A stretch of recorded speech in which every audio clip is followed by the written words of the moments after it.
রাজুদা প্রতিদিন 400 পিস পরোটা বিক্রি করে।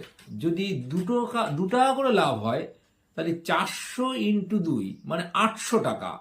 150 পিস ডিম বিক্রি করে, তার মানে 150 ইন্টু 3 টাকা করে লাভ হয়। 150 ইন্টু 3 টাকা মানে 450 টাকা, মানে 1250 টাকা। মানে মাসে 1200 ইন্টু মানে মানে 30 দিনে মানে 36,000 টাকা। এবার বছরে কত হচ্ছে তাহলে? বছরে তোমার হচ্ছে 36 ইন্টু 12 মানে 4,32,000। দূর বাড়া, আমি কালকে থেকে পড়া বিক্রি করবো বাড়া। রাজুদা প্রতিদিন 400 পিস পরোটা বিক্রি করে। যদি দু টাকা করে লাভ হয় তাহলে 400 ইন্টু 2 মানে 800